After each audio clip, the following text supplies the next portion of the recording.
Hello, in this video I'm going to help you fix your forehand timing, and basically what you need to understand is that not every shot is the same. The ball is bouncing in different zones or areas of the court. Sometimes you are forced to go back, sometimes you are forced to move forward, sometimes you play low ball, sometimes you play high balls, and you never play the same ball twice. This is the first thing you need to understand, and once you are more intermediate or more advanced players, you struggle many times with your timing because you try to do exactly the same movement every single time, and this way is very difficult to have the perfect timing if you never change your pattern.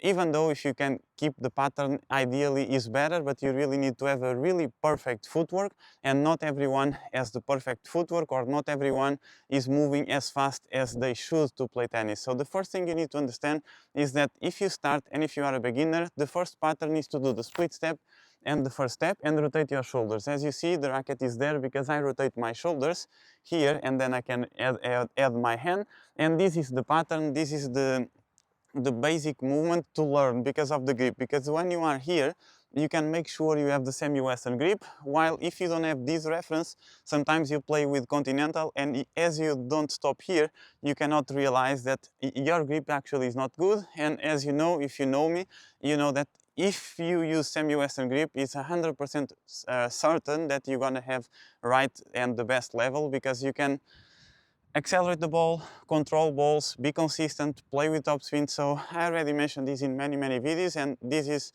what I recommend to you to use the semi-western grip. About this topic, the forehand timing, is to understand that if you are forced to go back, you cannot do this movement, or you can, but you can improve that movement, because if you are going back means that you have time. And if you have time, you can, instead of doing this, you can increase the loop.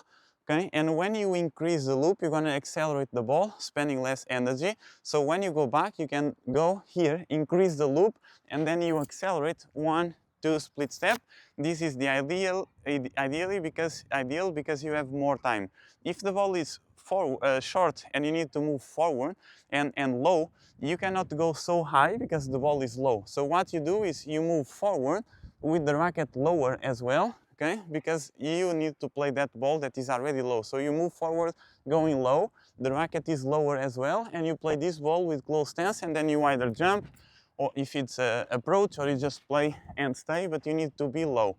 If the ball is deep and fast, you don't have time to open the racket because the ball is already here. So what you do is just opening the racket, because the most important thing, as you know, is to have the head of the racket below the level of the ball.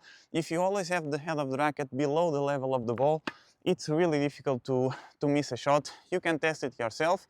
Let me know then here in the comments, or if you already tested because you already listened to this before in my videos, you can also help the other viewers and say what you think about this, or if you test it, how helpful was that.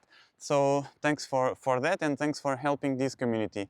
And basically is understanding that you don't need to repeat the pattern every single time. You can adapt not only the footwork, but the way you prepare the racket. And now you already know, if you don't have time, you just open the racket, because the head of the racket should be below the level of the ball. And instead of opening like that, ideally with the strings facing down, okay, and sometimes you can even hold the racket here, sorry, here for example, but the head of the racket should be, the string should be pointing down instead of opening, and this way you're gonna miss way less balls. If you have more time, you can do the normal movement, one, stop, play, and finish. And if you have an extra time, you can, instead of doing this on the side here, you can do here, while you're gonna increase the loop of the racket, and as a consequence, increase the speed of the ball and spend less energy. This video is short, it's just to talk about this, just to for you to understand that you really need to move quick, you really need to do the split step as soon as you see, or a little bit before your opponent hits the ball. The split step is really important, on your toes, not with flat foot. And from here you need to move quick and adapt to every single ball, and understand that you need to adjust always with small steps to stop before you play if you have time. And if you don't have time, you need to play moving but keeping the balance, and this is super important. Let me know if I missed something in this video, if you'd like me to cover any other part of the of your forehand or your doubts.